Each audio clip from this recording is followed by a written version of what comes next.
Welcome to this explainer. Today we're diving into a massive, and I mean massive, shift happening right now in Canadian real estate. We're looking at a brand new, frankly eye-opening survey from Royal LePage. It reveals this profound change in how residents of Canada's biggest, most expensive cities are looking at their futures. If you live in a major metro area, or honestly, if you're just fascinated by economic trends, this is going to be an incredibly insightful breakdown. Let's get into it. I want you to really think about this for a second. If you could, would you pack up and leave your city tomorrow? Like, what is your actual breaking point when it comes to housing costs versus the lifestyle you want? For a long time, the answer from most urbanites was a hard no. You grit your teeth, you pay the crazy high rent, you deal with the massive mortgage. But according to the data we're about to unpack, that breaking point, it has officially been reached for a staggering number of people. Okay, here is our roadmap for today. 1. The big city squeeze. 2. A deliberate moving strategy. 3. Who is leaving? 4. The real driving factors. And 5. Top affordable destinations.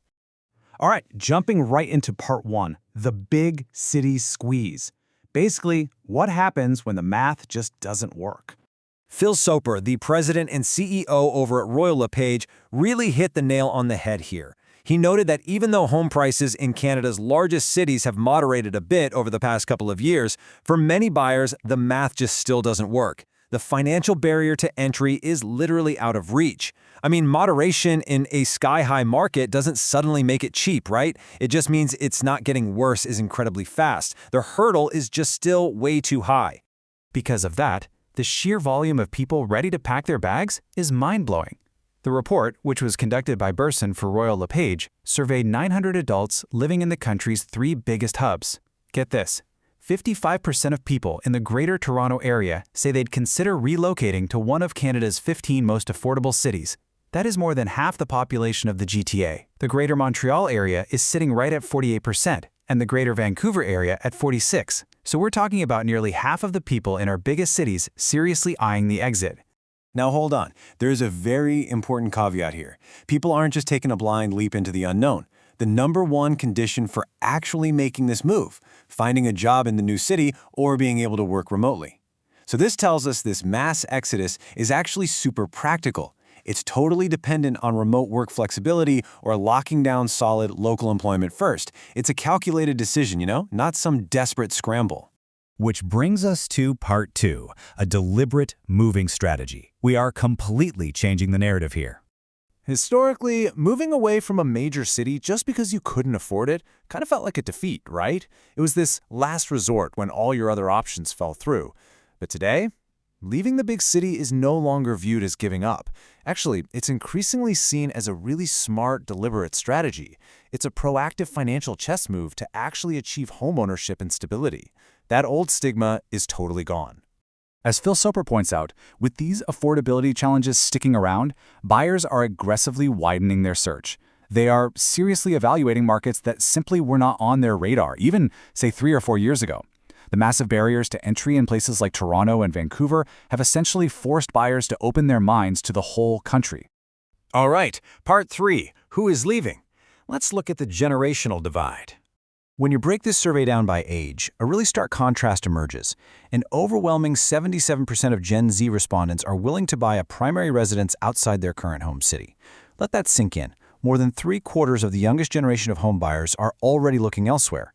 Millennials aren't too far behind either, with 56% willing to make the jump. It is absolutely the younger demographics leading this charge out of the metro centers. Moving to part 4, the real driving factors. Let's talk about the pull of smaller cities. So, the survey asked folks for their main reasons to buy property elsewhere. Unsurprisingly, 55% cited a lower cost of living. Affordability is obviously the primary spark. But look at these other factors.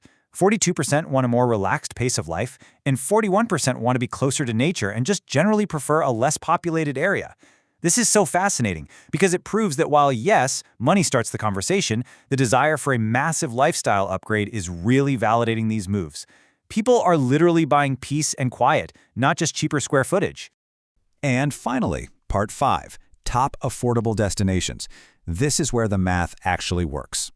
Now, before we reveal the list, it's pretty important to know how Royal LePage actually calculated affordability for this report. They based it on the percentage of income required to service a monthly mortgage payment.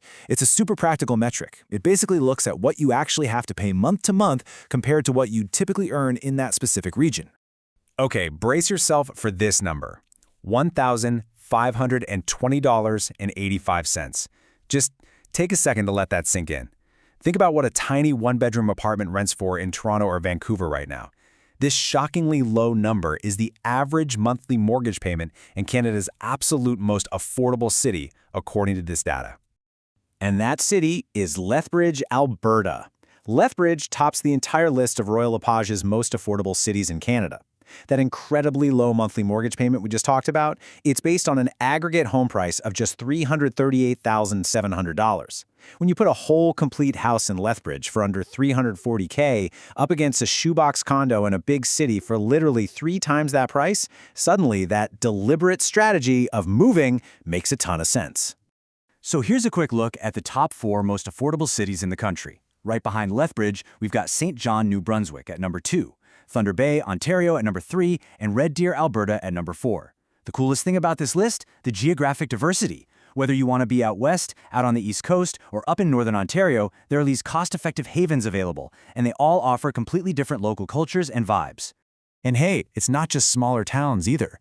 If you kind of need that larger urban environment but still want affordability, the top 15 list includes places like Edmonton, Winnipeg, and Windsor, Essex in Ontario. These slightly bigger, more well-known cities are a bit further down the list, sure, but they still offer absolutely massive savings compared to the immense financial strain of Toronto, Montreal, or Vancouver. So, I'm going to leave you with this final thought to chew on. Look at the numbers we went through, look at your own lifestyle, and ask yourself, is the big city hustle truly worth the price tag anymore? Or is it time to look elsewhere? The data clearly shows that for a huge chunk of Canadians, especially the younger generations, the answer is already out there, well outside the big city limits. Thanks so much for joining me for this explainer. Keep asking the hard questions, and we'll see you next time.